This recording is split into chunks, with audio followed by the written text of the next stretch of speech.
Hello, and welcome to a premiere live signing with Chef Marcus Samuelsson. My name is Mike Zerban. I work at Voracious, part of Little Brown and Company, which is Marcus's publisher. I had the pleasure of working on the book with Marcus, and I'll be your moderator today. The Rise, Black Cooks and the Soul of American Food is the book that Marcus will be signing as we talk. And if you'd like to get your copy, go to premiercollectibles.com/therise, and you can do so. We've got a bunch of questions that have been submitted from people who have already ordered their signed copies, and we'll be getting to them shortly. But for right now, I just want to introduce and welcome my friend, the best-selling author, award-winning chef, amazing television and radio host, podcast host, and all-around wonderful man who is going to have a ton of acclaim for this incredible book that I can't wait to share with you. Marcus Samuelsson, welcome. Thank you very much for having me, Mike. And I feel like this is the new normal. We are doing everything over Zoom these days, and but I do think the book industry is a great way to look at how do we navigate through this difficult time. You know, we finished the book, we're doing virtual book tours, and this is the new normal. So I think it's great to see how so many people are committed to bringing together and coming together around food and books, and I really look forward to this holiday season. So let's talk a little bit about the book itself. This is not your first time publishing a book. What is this, number 7 or 8, perhaps? Yeah, I mean, it is the book though that I always wanted to do, and I really want to thank you and the whole team at Voracious and Little Brown, because people have been asking me all the time now. It's like, oh, it's such a good time and you're coming out with this book. I'm like, listen, when Michael and I decided to do this, this was not the topic that was in vogue. You know, there was so I do think that the 3.5 years that we collectively, everyone from Usai to Yuwande to Angie to your team and my team, there's about 15 of us that collectively made this book. And then you have in mind, you have to take in mind the 40 chefs and craftspeople that devoted time and energy and knowledge and know-how to be part of the book. And then, so it's really a collaborative effort, and I'm really proud that we did it. Yeah, it's so different from what you've done before. I mean, the most recent book from you was the Red Rooster Cookbook, which captured a moment in time and a place and the energy of a place, not just the rooster, but Harlem, which gave it its sense of history and its energy and vibe. And this book kind of takes that idea of one place and exploring that and opens it up to all of the United States and experiences that aren't just your own, but sheds light on experiences from all kinds of other people. Sure. I'd love to hear you talk a little bit about that. Sure. I mean, what's beautiful about America is that it's highly complex and highly layered. And when then you start thinking about the Black experience at the same time, then you really think about how do you unpack that and how do you share and tell a story in a way that people want to come towards and want to learn from, but also in a way that feels new, right? And I always look at music as a great starting point, right? We know so much about American culture through music, whether you go back in the 20s and you think about gospel bebop, or you go to the 50s and you think about Miles and jazz, or you go to the 70s and you start thinking about funk and Prince in the 80s and so on, and then hip hop in the 90s and so on. You almost have to think about American music and the Black experience as a parallel movement. When it comes to food, Michael, it's the same. It's just those stories are not told in the same way because it's very difficult. It's complex, a rough starting point. It touches on race, it touches on class, stuff that, you know, when you think about delicious food, you might not want to enter, you want to talk about right away. So I'm proud that our team went there and we told those stories, and we're better for it, you know. And there's 150 delicious recipes. There are a lot. I've cooked from this book. I've learned so much from cooking from this book. And it's been just such a gift to have it in my life, expanding my experience in all kinds of ways. It's been such a pleasure. Let's talk. When we were talking before this, you mentioned that you just in the past couple of days have cooked 4 things from the book. What were More. I mean, we do about 2-3 demos a day, and I try to always add 2 or 3 recipes because it's great. The more, you know, cooking food, writing food, eating food, they're all kind of like one. Once you start cooking from it, again, you realize the good, beautiful things in the book that, you know, today I cooked this beet dukkha, which is dukkha is a recipe blend that's been around for 5,000 years from Egypt, for example. So much about our food in America comes from the continent of Africa. Sometimes we know about it, and sometimes we don't know about it. Yesterday I cooked broken rice grits, right? That come from the Carolinas, and we know through the Gullah people. But, you know, that broken rice was the thrown away rice that nobody wants to have. But today, if you learn how to cook with it, it eats better. It just cooks a little quicker, and you want that blend between grits and porridge, but you don't want it to be overcooked, right? So there are these beautiful, nuanced rituals that's been in our culture forever, but they haven't been broadcasted in the same way as we broadcasted European food. And this is our opportunity as we're having this conversation around identity, race, and culture to be able to learn more. There was what you just said earlier before we started talking about the food, and you said this is a cookbook about race. I remember the phone call that you and I had, probably with Osai or Yewande, or maybe both of them, as we were talking about how to shape this tremendously ambitious idea, figure out how to say something important, to be inclusive of all these different kinds of experience, and as you said, to go there, which reminded me of what you put at the beginning of the book. I'm searching in it right now, the breakdown, the pillars that this book stands on. You say it's authorship of our food and rituals, memory of history, where we started and where we've gone, and aspiration for the future. And some of the things that have been so touching to me to hear you talk about in just our private conversations and media around the book and in the writing in the book is the sense of possibility that you felt as a young chef making your way up in European kitchens, and the sense of possibility you came after being shut down in those kitchens upon coming to America, and the story of discovery there, and how you're passing that on to other people. Can you talk a little bit about what aspiration means and how you want this book to connect people who are looking for a career? Yeah, I mean, I think that when you come up, you have to find a mentor if you can, right? He or she might see something in you that you don't see at that moment yourself even, right? And I was fortunate enough to have mentors. That didn't mean even sometimes that they were in the same country and we had to like call each other or fax each other at that point information, but they believed in me and I kept going. Because the day-to-day nourishing about whether I was doing one on the right path wasn't always there, right?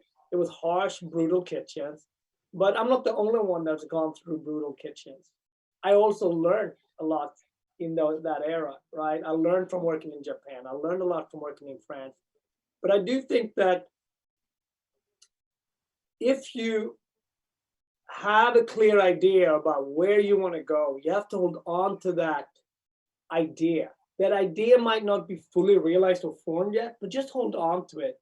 And when I speak to young people today, like Patricia Gonzalez, that is 19-year-old, she's in the book. Or I speak to Tiana G, that is 24 years old and is in the book. They are clearly seeing where they want to go in our industry.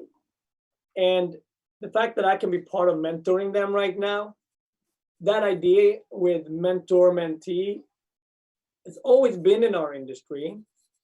And I've never been prouder to be part of our industry than, in fact, that the book, like The Rise, it works really in two ways, right? If you're somebody that wants to go into the industry, you're going to see that it's plenty full of other narratives of people that looks like you. If you're a consumer, whether you're corporate or just private, you can say, hey, if I want to learn more about Black food in America, this is a jump off point that I can cook from, eat from, but also hire, whether it's private chefing or whether it's for my corporation or for my holiday. So I wanted the book to be the type of book that wasn't out there for me when I was coming up. And hopefully that's what the reader's going to sense. Yeah. And I see you're signing, which makes me want to remind everybody that this is a Premier Collectibles live signing. You want a signed copy of The Rise, signed by Marcus, go to premiercollectibles.com/therise, and you can order your copy. And in a second, we'll be taking some questions as Marcus continues to sign. The last question I have for you, Marcus, is just about your own discovery. I came into this project wanting to learn and absorb and to understand something about the culture that I was in that I didn't. And I'm wondering if there have been surprises and discoveries on this journey from the people who are in the book, the stories that you've rethought about in your own life that have stuck with you. Yeah, well, I think the largest question for me is that America, we have so many beautiful identities around food, and we're still figuring this out, right? Where does it belong in the library of American cuisine? Where does my identity belong? Where does your identity belong? Would they both belong in the same kitchen, in the same pantry? And both voices are important. My American food doesn't exist without your journey, and vice versa. But we spend so much time on focusing just on the French narrative or just on the European narrative. And I do think from now on, it's important that we share that. And within that, we will understand each other's food and how unique American cooking is. From starting point of the Native American to the Great Migration to immigration, it's all here, right? And when I think about the unsung heroes of our food, I think about someone like Sophia Wright, who was the cook for Lyndon B. Johnson.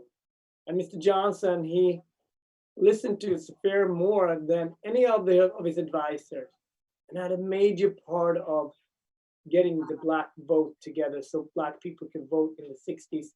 And that, thinking about that moment and what the moment that we are in front of us right now, right?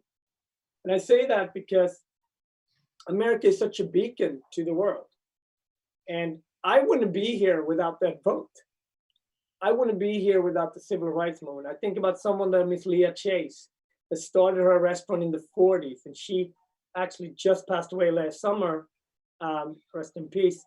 And there was very often women, Black women, they are the unsung hero of American cooking. And as we're having a conversation today in America about food democracy, whose stories are we talking about? How can we share the space and broadcast it? The Rise, Hussein was very adamant, my co-author, and you want this clarity in the recipes, how to even that playing field. And that's something that I like the most, and I learned the most. Sharing the platform, telling multiple stories. It's been something that I've enjoyed the most by working on the book, is that this is now out here as a documented book, right? And people will rediscover or discover for the first time some local heroes around food that they may or may not didn't know about. And that for me makes me feel like important work. One thing that you've said to me is that you've got to name it so you can claim it. Now Yes. you've claimed it, you can't aspire to it or remember it. And once this book is on a shelf, you can't take it away. Yeah. All right, let's move to the first question. This is kind of a fun one from Zahira in Buffalo, Pennsylvania. What food would you tell your 10-year-old self to appreciate now that you have experience tasting it as an adult? Well, I would really, when you're a kid, fragrances that are new to you is always foreign and strange. So that is always in the beholder of what you've experienced. So for me, cooking with spices, I didn't grow up in Sweden with a lot of spices, but I learned to enjoy spices as a late teenager. So I would say the incredible spices of North Africa, the Morocco, the Algeria, these warm, where coriander, cumin, ginger, fennel really lives in those spice blends. That is the type of food that is flavorful without taking over, that a 10-year-old little kid like myself probably should have gotten into earlier. And here's another one that's kind of related. What spice could you not live without now that you've had that experience? Well, being adopted have added another layer to my life, right? So I grew up with salt and pepper, but the Ethiopian side of me, craves berbere, which is the spice blend that is the salt and pepper of Ethiopia. So this smoky, beautiful chili spice blend that we have in the book, and it's something that we talked about a lot in the book, creating a pantry that could be the new normal, right? So I would say berbere is one of them. It is this incredible, almost the way the Aleppo pepper has heat, but it's not so spicy, so it doesn't take over. That would be the one that I would miss the most. Yeah. There's another question about what inspired you to create this cookbook, and I think that we've talked a little bit about that. But when you were talking about Mrs. Leah Chase, I remember the story that is in the book about her coming to visit you when you were a young chef working at your first New York City restaurant. I wonder if you could recount that, because it seemed like it was a really inspiring moment for you, and maybe even one of the first places that this book took root in your consciousness. Well, Miss Leah it's just a special, person. And when you hear about somebody, I met her in the 90s, and already then her restaurant been open for 55 years. So there's some perspective, right? And she talked about how she opened the restaurant in the 40s when Black and white people couldn't eat in the same restaurant, and how she broke the law every night because she served musicians, and taking that risk, being a young Black woman in the South, that had real consequences. She talked about how Rosa Parks and the movement was planned in her restaurant. So and she talked about where she was situated in New Orleans. So, and she hired from the community. Those are all terms. When I open Red Rooster, I'm hiring local. I'm creating a safe haven as a sense of place. My basement is where all the meetings are happening, right? And whether spiritual meetings, political meetings, or just great music, right? And well, I realized my work is more a reflection of Miss Leah. And her journey was in a different time. But about 15 years ago, I remember a conversation I had with her. It was right after Katrina. It took me a month to track her down after Katrina. And at that point, Miss Leah is 80 years old. And I said, okay, Leah, you had a great run. Will you and Dookie, will you close the restaurant? At that point, you're 80. She said, absolutely not. We're going to rebuild. We're going to restore. Because where's my people, my extended family going to go without the restaurant? And we're now on the doorstep of a very similar moment, right? Like, what's going to happen to the restaurant community what's going to happen to these anonymous, incredible, important chefs and cooks and servers and bartenders. So we are going to keep going too, even if we lose money, because we have to stay open for our community as long as we can. That's amazing.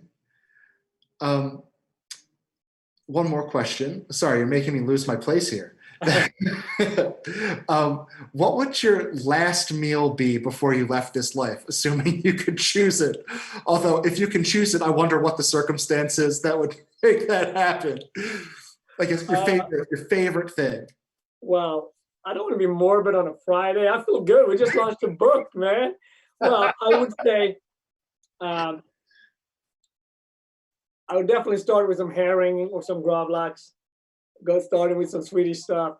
I would eat a good Ethiopian chicken stew, and then I would drink some bourbon, and you know. But I don't want to think about all that. We're just getting started. Let's pivot then. Somebody else, Lisa from Moorhead, Minnesota, asks about romance. What would you make for a romantic meal? Well, I think, the fun thing in the book, it has a little bit of everything, but, I think a recipe with Eduardo Jordan starts with oysters, right? For me, there's something very beautiful about oysters. You eat it with your hands. This is a very elegant version with a little bit of apple chopped and cucumber on top. I think that's a great, great, great meal to start. And then maybe even making something. We have in the middle of the book, we have pumpkin raviolis, and just making something together. It's fun, whether they come out exactly the way you want or not. That's not the point. The point is having fun. There's also a great roasted chicken recipe where we stuff the bird with this beautiful butter and fresh herbs, and we make this couscous, beautiful sort of Moroccan influences, things like that you kind of have to work together a little bit, and then you sit down and have dinner and enjoy each other's company. Tell me a little bit more about Eduardo. I know that you guys go way back. He's an important part of your life, and he's doing amazing things on the West Coast. And he's just one of many people who readers will meet in this book. What inspires you about Eduardo? Well, Eduardo has this incredible gravitas and energy. And Eduardo worked for Thomas Keller, amazing chef, iconic American chef. So he has that perfection. He knows how to put dishes together in an elegant way. But he was also raised in Northern Florida, so he has Southern ties, and his parents was part of really the migration generation, and now Eduardo lives in the West Coast in Seattle, so his food has influences from the West Coast in terms of the ingredients that he buys. And but June Baby or Solar, those are both restaurants of his that has definitely a Southern twist and identity around them, but done in a very elegant, beautiful, modern way. Eduardo is a leading chef. It's a very important, one of the most important, influential American chefs at this moment. And I'm so proud of what he's doing, not only for himself and his crew, but actually for Seattle. During COVID, Eduardo has, just like many of us, figured out how to add value. And the book really, he was one of the first people we reached out to. We have a couple of other, like Naisha Arrington in Los Angeles, both Korean American and African American. As we're learning about this multiple that we can be, well, how beautiful is that? She grew up eating Korean food in LA with her grandmother. And here you see an African American woman, an amazing Californian chef. So once you start to understand Naisha's story, my story being Ethiopian and immigrant, Swedish, Eduardo's story, and then let's just add Greg Godet to that. Now you have an Haitian American chef via Brooklyn to Portland. There lies the complexity around the Black experience in American food, but also there lies the opportunity to celebrate it. Thank you. Here's an interesting one from Piscataway, New Jersey. Gail asks if you have an affirmation you live by, or I suppose a motto or maxim. I think that during COVID that we're living in, I just think it's kindness and truly give what you can. And it doesn't have to be monetarily, but if it's time and you know something your neighbor's kids or your neighbors don't know, share it. Whether that is clothing that you're giving away, or whether that's computer classes that you can teach, or whether that is reading for somebody or cooking for somebody. My block during COVID came together. We shut it down so no cars can drive on the block. And all the parents were really worried about the kids. But we came together and shared our knowledge and shared with the kids every day. So I did cooking classes, somebody did painting classes, somebody did math, somebody did singing. So our block, in New York City, you don't live anonymously in Harlem. Like the community said, no, we have to do something for the kids. So there's been silver lining. So that act of kindness during the holidays can be a way that we can heal and get through this. Here's let's call it a controversial question. It may not seem like it on its face, but I wonder if this is something that the book, in a way, is really a response to. Janice in Los Angeles, California asks, in your opinion, what is the most historically iconic, quote unquote, American food? Well, I mean, there's really a couple of answers to that. I would say if you boil it down to a cuisine, I would say Creole cooking for me is very American because it could only be created in America. You have the African, you have the French, the European, you have the Latinx in there. It's all in that. And when you shake that up, that is jazz, right? So it's not a coincidence that New Orleans is the birthplace of jazz, but also the birthplace for Creole, right? Because it's a very American thing that only we can create. If you think about a dish, of course, hamburger will always be something that is associated with America, although it didn't start in America, right?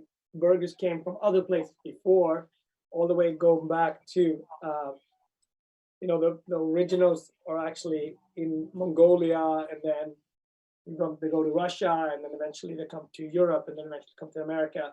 But as a cuisine, there are, I would say Creole is something that is very unique.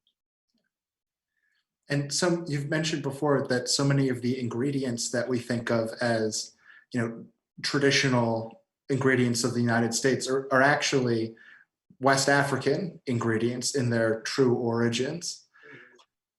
Well, it's also, Michael, when you think about finding identity that represents to all of America, it's hard in any history. So the food history is also falsely represented, right? So this is the point about the book, the authorship and reclaiming the authorship of that.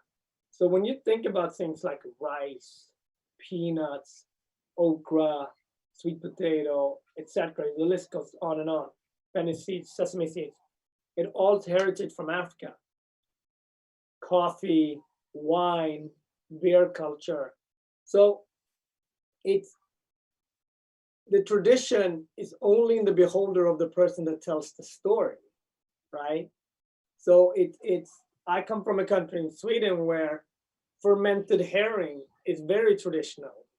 Anywhere else in the world, that would be untraditional, right? So food is this window into a culture where you say, it's not about for me to say that's weird, that's strange, but we have this beauty in our connectivity through books and TV and social media. So it leaves the room much more open to share more stories and eat more delicious food. Mm-hmm. Let me take a look and scroll through some of these.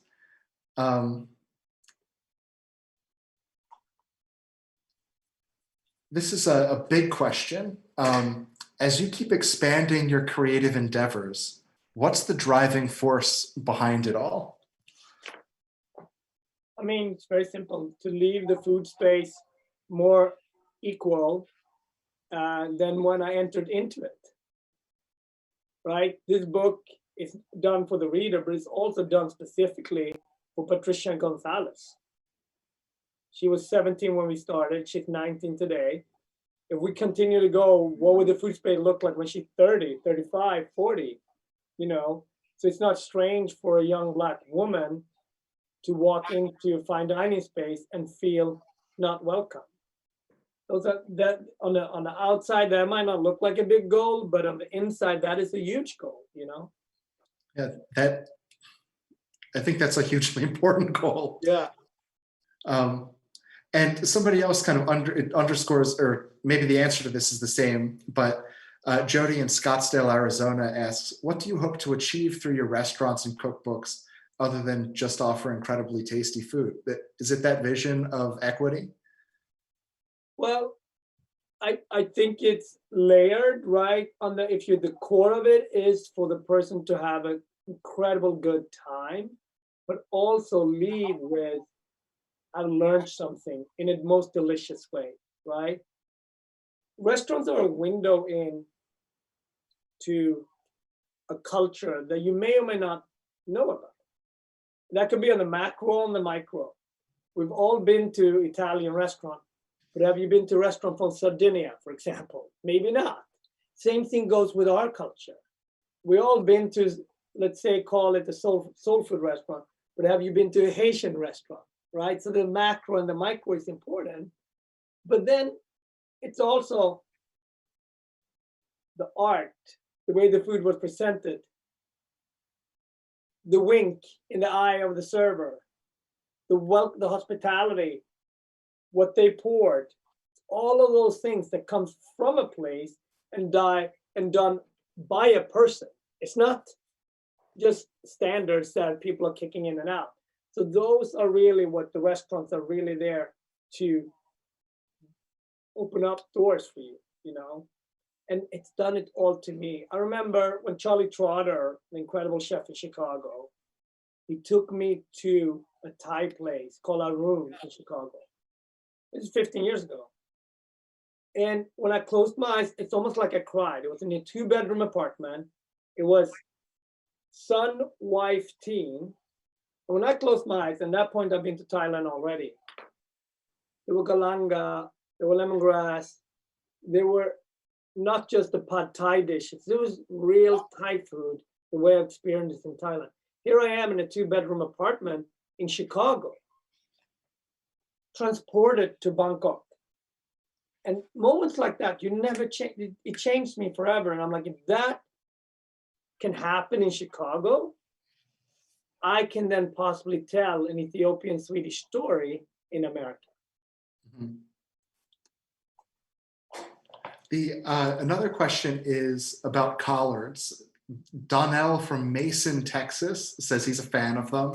Wants to know about your favorite greens. I like a combination between collard greens that you cook in really fragrant, great butter.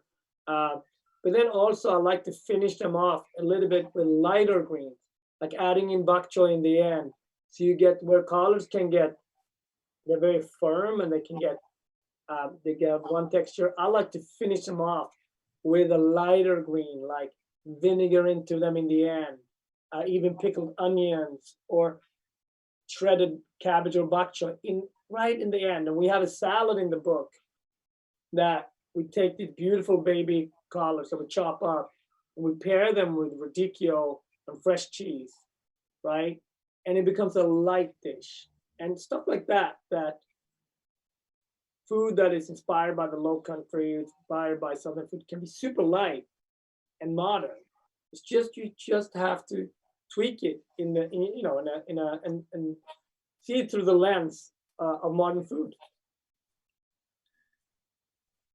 Thank you. I was just thinking and trying to page through the book. The fresh cheese that you were talking about, is that the Aïb? Yeah. Can you talk about that? I think that would be an incredible project for some people to take on. It's that kind of thing that sounds fancy or like it might be hard, but it's super Well, straightforward. first of all, the idea of making fresh cheese, like the fresh cheese, probably the majority of people know is ricotta. But making fresh cheese is not that hard. It is intimidating and sounds intimidating, but fresh cheese, you need dairy, you need buttermilk or yogurt or a combination of the two. You want to bring it to a boil and let it kind of slow simmer for a good 20 minutes. And then you're going to have these little pearls and curls start to happen. That's when it's going to curl up. You want to strain that, save the water. Once you have that strained, more solid, looks like ricotta. Now is your chance to add in lemon zest, black pepper, chives, kale, whatever, dried kale, whatever you want to make that cheese yours. What I like to do is also reduce down that way, and that's where you can make a wonderful sour sauce with. So making fresh cheese is about an hour project, an hour and a half project. But then you have an eating a toasted piece of bread with warm fresh cheese, a cheese that you made yourself. It's so much better. I should remind everybody watching that this is a Premier Collectibles live signing with Chef Marcus Samuelsson for his new book, The Rise, Black Cooks and the Soul of American Food. Sai Endelin with recipes by Yewande Komolafe and Tammy Cook, photography by Angie Mosier. And it features dozens of top chefs, activists, writers, historians, all of whom are contributing to make Black food in America the richly diverse and beautiful cuisine and reflection of the culture that it is. If you'd like to get a signed copy from Marcus, that's what Marcus is doing right now. It's signing away. Yeah. Go to premiercollectibles.com/therise. And we're taking some questions too. Here's an easy one or a simple one that may not be an easy answer. Somebody named Cheryl in Opa-locka, Florida, is asking about when the Miami Red Rooster will reopen again. Is that? Yeah, we gave it a shot in the beginning of the year, and then we ran into everything around COVID, so we had to close in June. But we'll open back up December. Kristen just flew down. We just want to do it the safest, the best way we possibly can. So yeah, we'll open in December. You just gotta do it with care and make sure we do it the right way. And this, we have, the virus. We're watching the second wave, and we're just very cautious. But we want to open in December. And the chef at Red Rooster in Miami is Tristan Epps, who gets a shout out from you in the book. Yeah. Let's shed a little more light on him. Oh, Tristan is a cook's cook. He's an amazing cook, and he's traveled all over the world. He grew up in the Carolinas, Virginia, and lived in Texas. Cooked in Sweden, cooked in Peru. So he's a citizen of the world. He's Trinidadian, but he's just an amazing cook, and he brings these different perspectives with him. So there will be always something that has a touch of Trinidad, a pickle or a seasoning. There will be something that is of Texas. There's always something of the Carolinas that he grew up with, very specifically remembers. But then he also spent time in Peru or in Sweden. So it's like, so he has this, he's a young guy, but he has this world perspective into food that it's just, and you're going to discover it in Overtown, that he has great sensibilities when it comes to cooking. Thank you. Somebody's asking, this is Allison from Irvington, New Jersey, which is actually a town right next to me. I'm in West Orange. Hey, Allison. Well, you take a culinary trip to Guyana. I know that you've traveled around a lot. Have you been there? Um, I haven't been to Guyana, but I have been to the Guyana in Queens, where it's the second, I think it's the community in New York that's the sort of the hub of the Guyanese. And we did, with no passport required, we did a whole episode by the Indo-Guyanese community. And we have Travel Bristol Joseph in the book. He is from Guyanese descent. And now he cooks at Emily and Rye, an incredible restaurant in Austin. And his story too, you cannot be more American than his, right? Like his parents came from Guyana. He grew up in Guyana, came through Queens, started as a pastry chef, now is an executive chef, lives in Texas. So there is the journeys of the chefs is amazing. So he's in the book, and he's just an amazing chef that I hope you discover. And we have lots of roti in the book. We have, I know about cook-up rice, which is a Guyanese holiday dish that you find in every Guyanese household. It's really this incredible rice dish where you have salt beef and coconut milk and onions in, only during the holidays. Well, speaking of a holiday cooking, Dwayne in Alexandria, Virginia says congratulations. And last year, he and his family enjoyed Thanksgiving dinner at the Red Rooster. He says it was awesome. And he asked, what unique side dishes are you recommending for the holidays? Oh, wow. I guess ideally stuff in the book. Yeah, no, there are definitely some great ones. I would start with Greg Godet's soup. It's not a side, but it's called Soup Jamoun, which is an independent soup from Haiti. It's a pumpkin soup. It's beautiful. To think about this pumpkin soup, it's the soup of the Haitian community for a celebration. I just think it's this incredible good soup, but it's also there's a story around that. Then we were lucky to have another great side dish is actually the roasted beets with this dukkha spice, come from Northern Africa, from Egypt. It's just roasted beets with some fennel, cumin, coriander, and it's some sage. It's delicious.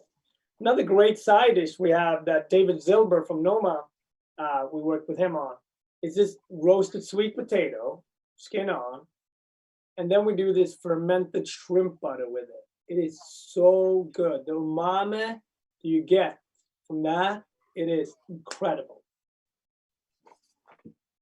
Well, I'm looking forward to it. Yeah. There was something when we were, I don't remember if this made it into the book. I think it did in one of the chapter introductions, but you told me the story of making a Thanksgiving dinner with your wife, Maya, and son, Zion, how, as immigrants, you wanted to embrace the traditions of, the United States, but also bring yourselves to it. And I thought that was such an interesting story, and I loved what you did with the leftovers. Mm-hmm. Yeah, I mean, Thanksgiving is such an incredible holiday because there's not a lot of countries that have it, right? Many, especially now when we have it. Other countries might have it, but it's definitely not third Thursday in November. And so as an immigrant, the turkey is there, right? But so are also your dishes, right? So there might be some gravlax on that table, some herring. There might be some Ethiopian dishes as well. And then the turkey is over there. And the next day, when you have the blend of all those leftovers, that's when the good cooking really gets going, right?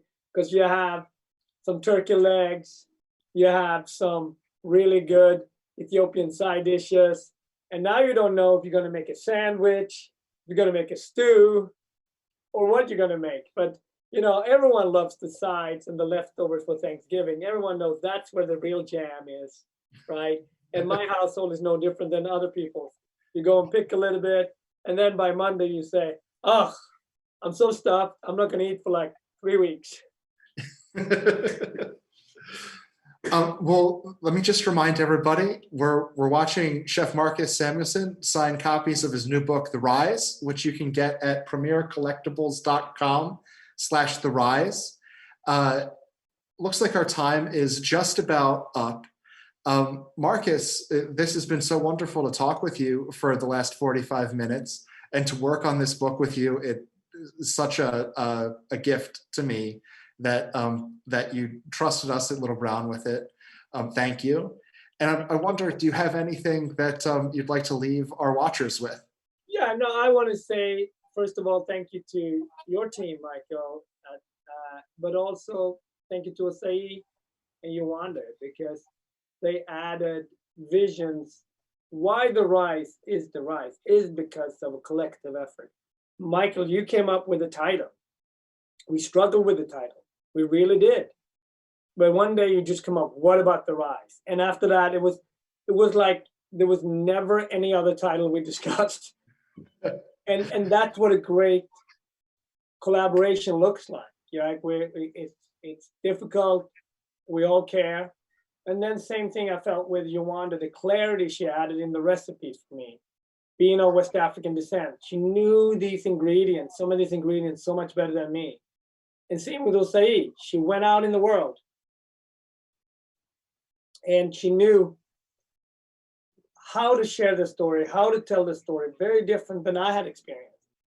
And that's why the book, for me, the writing in the book is incredible, and it's all due to Osei. So for me, this is a true collaboration. It wouldn't have happened with all of us being on top of each other and really passionately caring about our point of views. So this is an example where you can deal with a challenging subject that is important, be superly passionate about it, have different opinions, but then also come together for the greater of the book. And that's what The Rise is. And I thank everyone from my team and the Angelas, the Caitlin, the Jasons, everybody that worked really, really hard to make this happen. So it's been a privilege and I learned a lot, and I can't wait to start to get those great stories back when people are cooking from it, sending me pictures and sharing on Facebook or Instagram, whatever they share on. Then The Rise is really, that's the next chapter of The Rise. Thank you so much. And thank you all for watching and joining us for this conversation. Again, to get your signed copy of The Rise, which I think I'm quoting the Wall Street Journal here, is more than a cookbook. It's so much more than a cookbook, but it does contain 150 delicious recipes and incredible stories about the world of American food, the world of Black cooking. And you can get it at premiercollectibles.com/The Rise. And I urge you to do so. Thank you again, Marcus. Thank you. All right, we talk soon. Thank you, Michael.